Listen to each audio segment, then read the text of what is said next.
네, 시청자 여러분 안녕하십니까. 뉴스인마켓 진행을 맡은 임동석입니다. 자, 오늘 순서를 시작하겠습니다. 지금 현재 시간이 11시 30분을 향해서 가고 있습니다. 이제 오전장 마무리하는 시간에 항상 여러분을 찾아뵙게 되는데요. 자, 오늘도 오전장에 어떤 소식들이 준비되는지 국내외 증시 관련 소식 또 기업들에 대한 소식을 여러분께 전해드리겠습니다.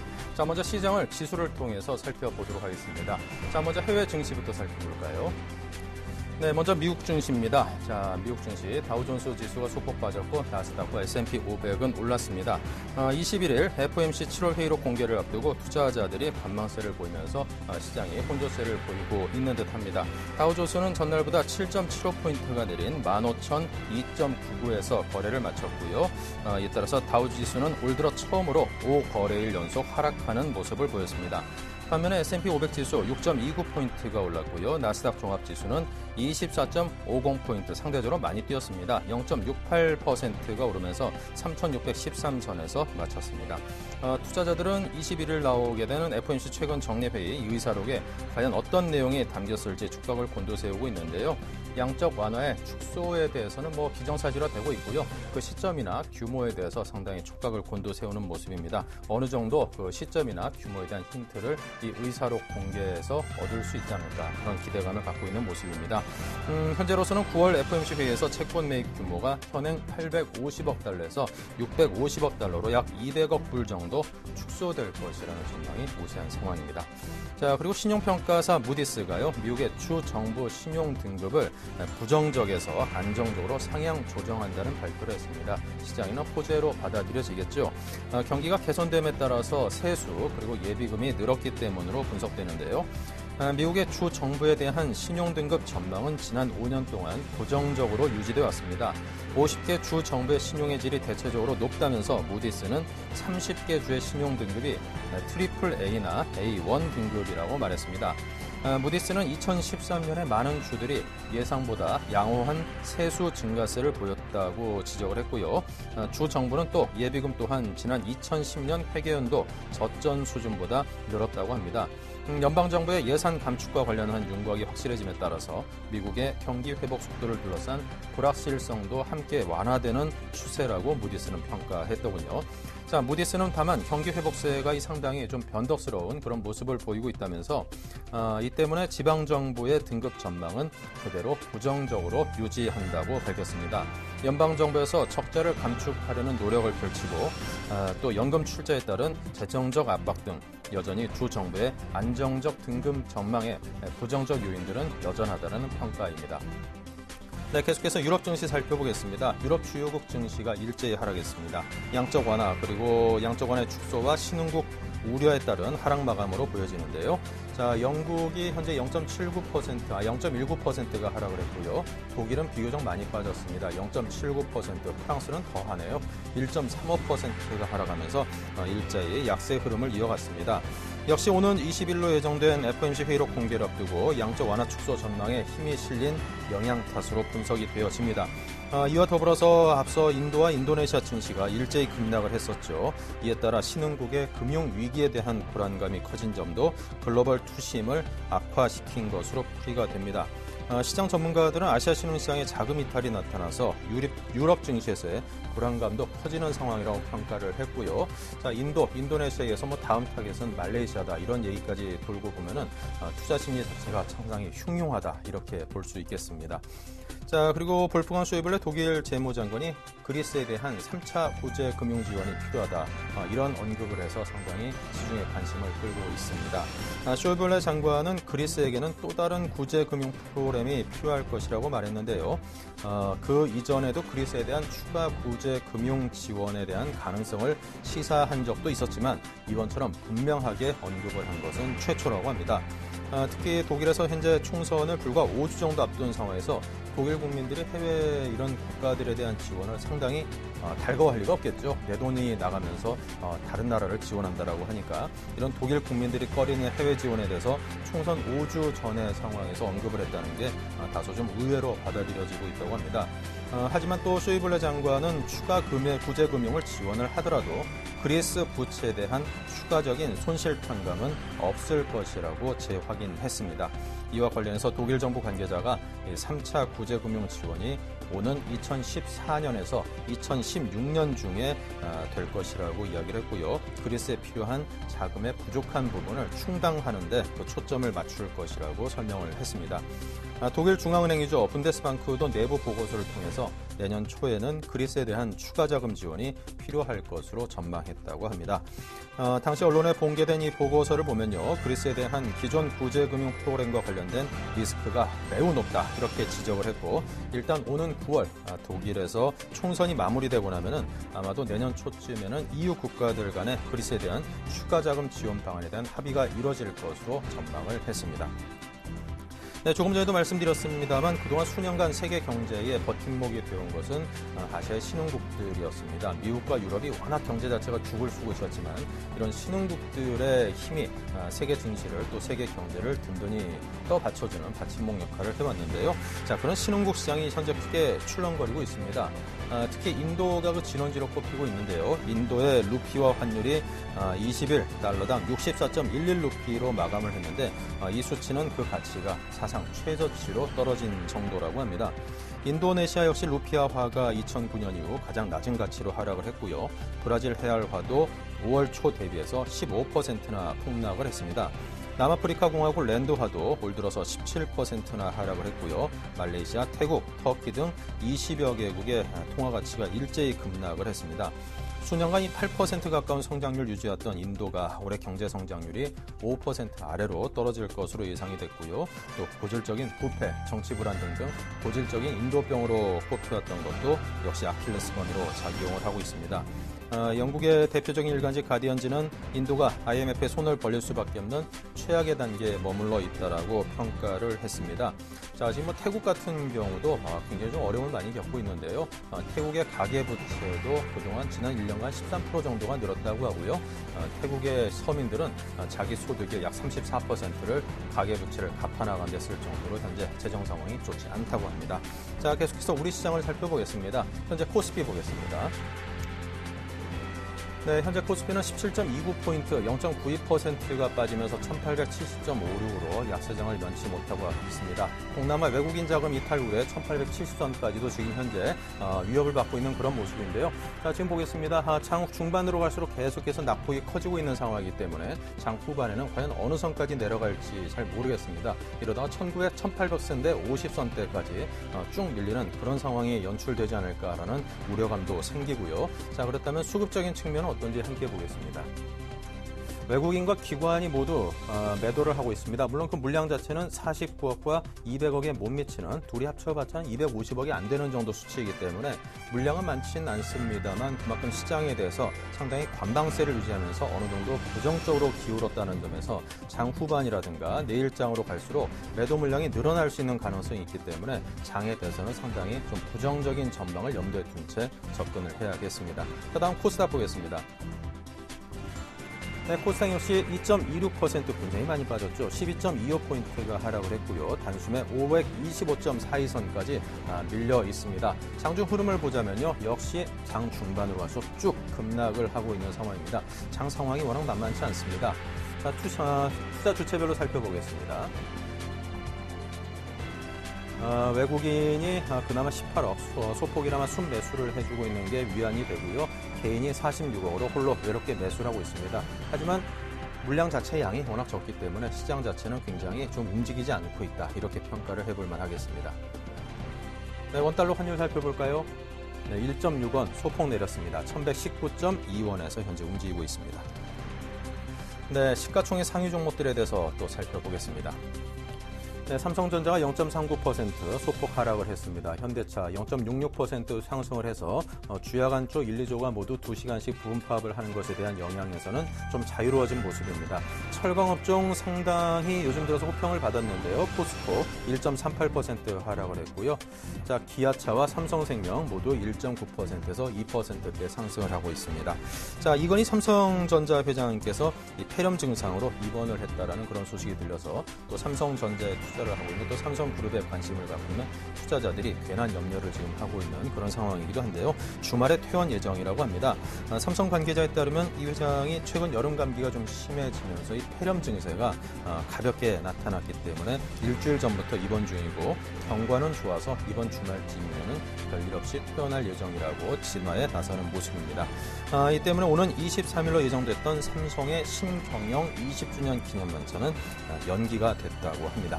자, 그리고 현대기아차 부분 파업에도 외국계 매수의 강세를 보이고 있다는 소식인데요. 조금 전 보셨다시피 현대차는 오늘 상승을 하고 있습니다. 기아차는 좀 더 높은 1.94% 상승을 하고 있고요. 현대모비스만이 0.38%의 하락을 보이고 있습니다.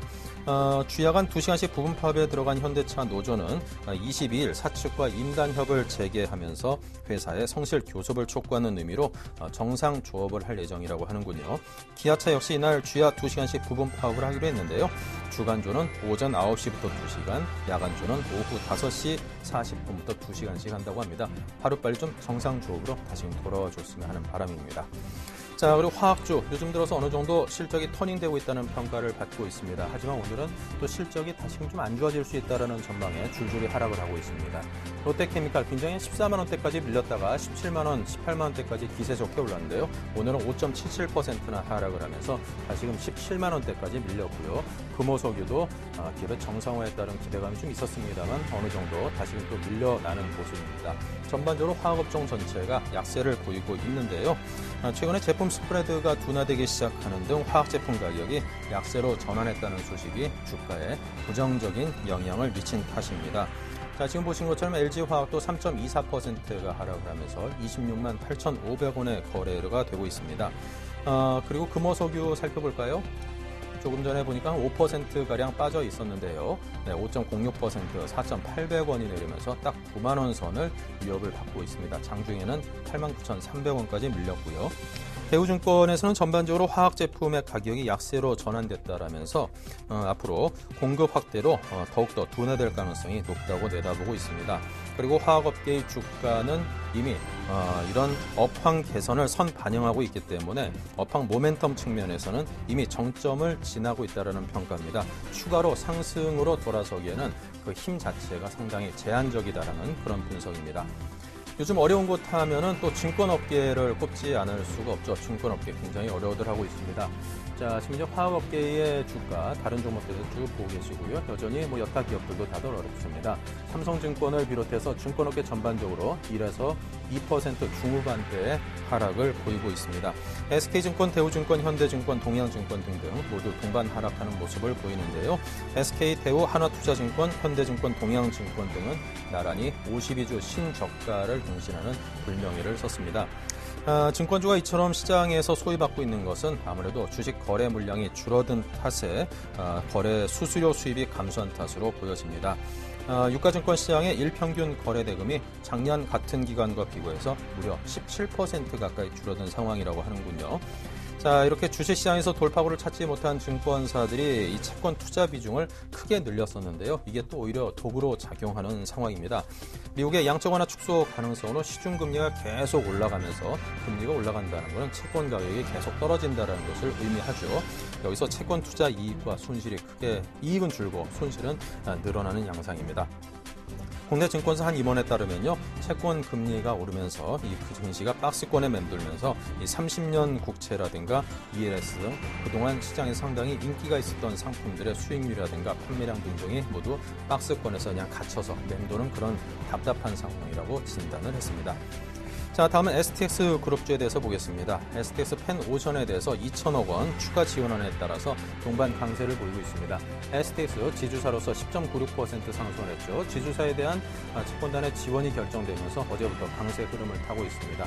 중공업, 엔진 모두 9%에서 7% 정도 올라 있고요. STX 펜 오션 조금 전에 말씀드렸다시피 2천억 원 추가 지원 소식에 14.81% 상승했습니다. 조선해양도 1.07% 소폭 상승을 하고 있습니다. 자, 앞으로 STX 그룹에 대해서 어떻게 될지는 상당히 촉각을 곤두세우고 봐야겠습니다만 정상화적으로 가닥은 잡히고 있습니다. 하지만 주식 투자 관점에서 본다라면은 워낙 널뛰기를 하고 있는 관리 종목, 위험 종목이기 때문에 투자자 여러분께서 따라잡기 워낙 힘들다라는 점 염두에 두시기 바랍니다.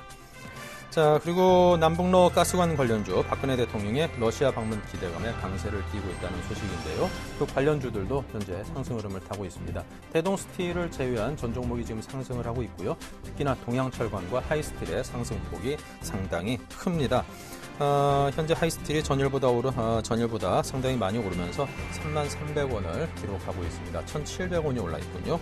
자, 동양철관 역시 9.43%가 오르면서 2,030원에 현재 거래되고 있는 모습입니다. 9.43%인데요. 자, 이러다 이게 아무래도 상한가까지 치고 올라가는 거 아닌가 그런 기대감도 갖게 됩니다. 자, 4일에서 7일까지 러시아 상트페테르부르크를 박근혜 대통령이 방문을 하면서 여기서 가스관 설치에 대한 어떤 이야기가 나올지 상당히 기대감이 보여지는데요. 자, 박 대통령은 G20 정상회의 기간에 푸틴 러시아 대통령 등 일부 국가 정상과 별도의 양자 회담도 할 계획이라고 합니다. 특히 러시아에서는 극동 개발부를 만들어서 이 시베리아 등 이 극동 지역을 개발하는 과정에서 한국 정부 및 기업과의 긴밀한 협력을 간절히 원하고 있는 것으로 나타나고 있는데요. 이런 가스관에 대해서 실질적으로 이루어질 가능성이 상당히 높다라는 점에서 좀 든든한 테마라고도 보여지는 듯합니다. 네, 그리고 지금 시중에서 가장 관심 있는 핫한 테마라고 하면 3D 프린터 관련 테마겠죠. 자, 오늘도 3D 테마 프린터주들은 많이 오르고 있습니다. TPC가 상한가, 맥스로켓도 상한가, 그리고 나머지 종목들은 3%대의 상승세를 보여주고 있습니다. 전반적으로 종목들이 상당히 많이 움직이고 있죠. 최근 전 세계적으로 이 3D 프린터 관련 산업을 육성하려는 그런 정책을 각국 정부에서 상당히 강력하게 펼치고 있습니다. 앞으로 제3의 산업혁명을 이끌 것이 3D 프린터 주다라는 그런 이야기들도 나오고 있는데요. 그 이전에는 어떤 그 공장이라든가 주물 그런 기계 설비를 통해서 생산이 되어지는 것을 소비자가 소비만 하는 그런 시대라고 하면은 이 3D 프린터를 관련해서 소비자가 원하는 것을 소량 맞춤 생산할 수 있게 됨으로써 산업 전반적인 틀 자체를 뒤바꿔 놓을 수도 있는 아주 핫한 그런 큰 테마라고 전문가들은 분석을 하고 있습니다. 그런데 우리나라에서는 3D 프린터 제대로 제조할 수 있는 아직까지 기술력을 가진 회사는 한 개사에 불과하다는 그런 평가도 있고 보면요.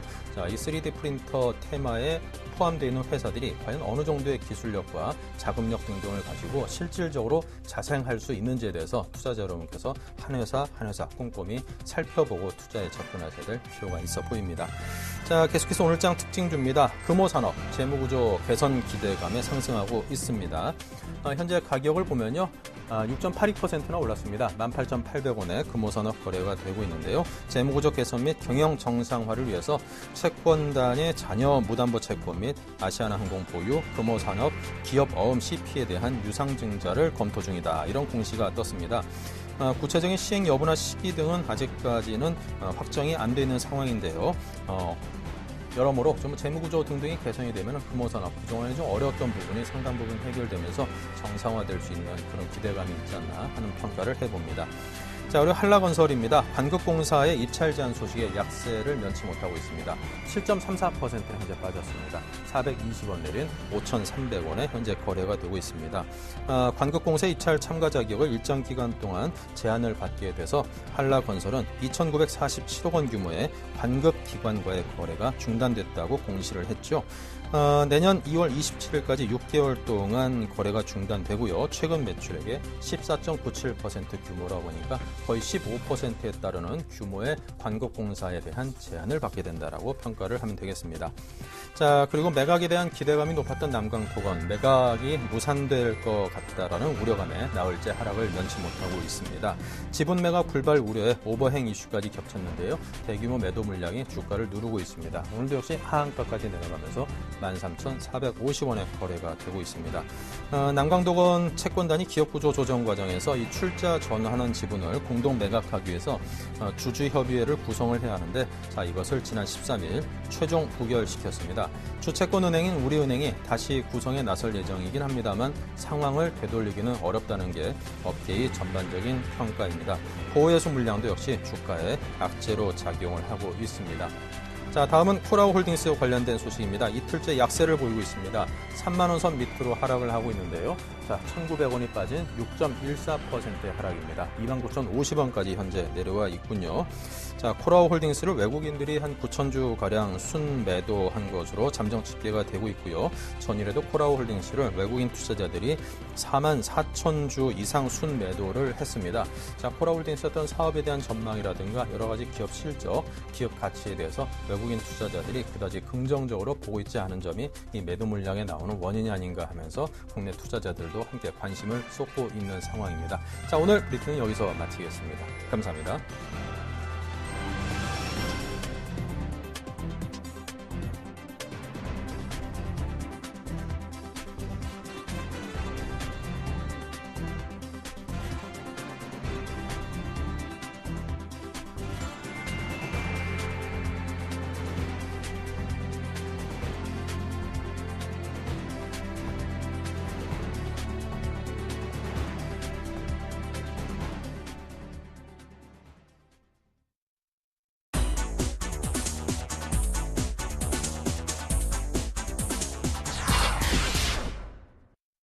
안녕하십니까. 8월 21일 뉴스인마켓입니다.